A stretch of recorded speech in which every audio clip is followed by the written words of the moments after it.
Namo Buddhaya. Perkenalkan, nama saya Vincent dari kelas 11 pemasaran 1. Pada kesempatan kali ini, saya ingin bercerita tentang Tiongqiu atau Mooncake Festival atau Festival Kue Bulan. Semoga ceramah yang saya sampaikan dapat bermanfaat bagi kita semua. Pertama, saya akan menjelaskan tentang sejarahnya dulu. Festival Kue Bulan yang juga disebut Hari Raya Chongqiu atau Tiongqiu dirayakan pada pertengahan musim gugur. Saat-saat di mana para petani tengah merasakan sukacita karena baru saja merayakan hasil panen yang berlimpah. Petani merasa lega dan akhirnya bisa bersantai sembari menikmati bulan purnama. Perayaan kue bulan ini sudah mulai dilakukan sejak tahun kedua masa Kaisar Qin Shi Huang pada dinasti Qin tahun 221 sampai 206 sebelum Masehi. Pada penanggalan Imlek bulan 8 tanggal 15, pada hari dan tanggal tersebut Kaisar Qin Shi Huang berkumpul bersama para penduduk desa di Wukaosan untuk menikmati indahnya pemandangan bulan. Selanjutnya asal muasal. Konon di zaman Tiongkok kuno terdapat 10 buah matahari di langit. Orang-orang tidak mampu menahan hawa panasnya. Tanaman mati, dan sungai mengering. Hal ini membuat seorang lelaki yang bernama Hou Yi maju untuk memperbaiki keadaan. Hou Yi adalah seorang pemanah.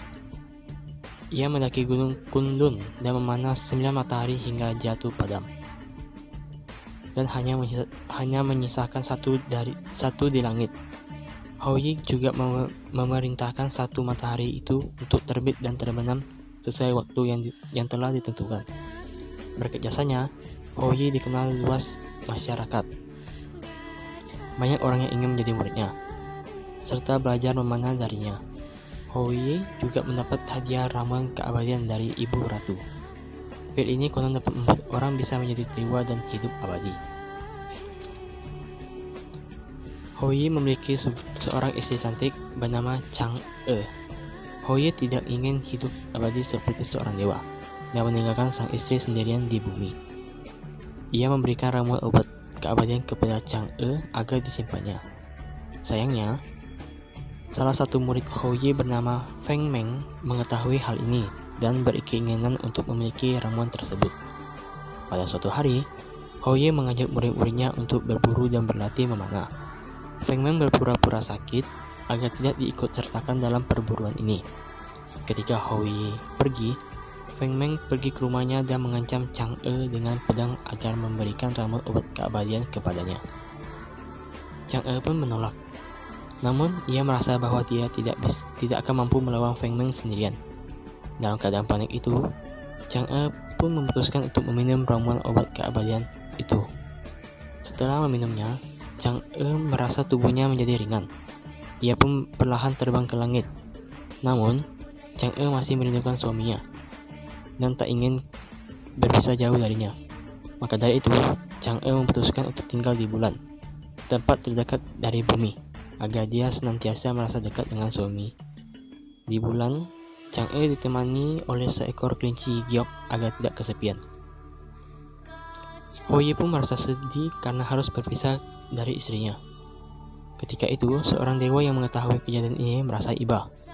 Beliau mendatangi Hou Yi dalam mimpinya dan mengajarinya cara bertemu dengan Chang'e. Dewa itu menyuruh Hou Yi untuk membuat kue bulan dan memanggil nama Chang'e secara terus-menerus. Saat puncak bulan purnama, ketika bulan berada paling dekat dengan bumi, yaitu pada tanggal 15 bulan 8 Imlek, Hou Yi melaksanakan ajaran sang dewa dan benarlah Chang'e pun turun ke bumi dan menemui Hou Yi selama sehari. Selanjutnya, maknanya memakan kue bulan pada hari raya tersebut adalah adat istiadat bangsa Tionghoa. Kue bulan yang berbentuk bulat melambangkan reuni dan keutuhan keluarga. Manfaatnya kita dapat berkumpul dengan keluarga agar tetap terjalin dengan erat. Tujuannya sebagai ucapan terima kasih kepada dewa dan leluhur di pertengahan musim gugur, yang biasanya merupakan musim panen.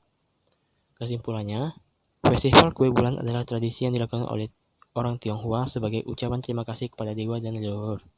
dan juga sebagai sarana untuk mempererat hubungan keluarga. Sekian ceramah dari saya. Jika ada salah kata, saya minta maaf. Terima kasih. Namo Buddhaya.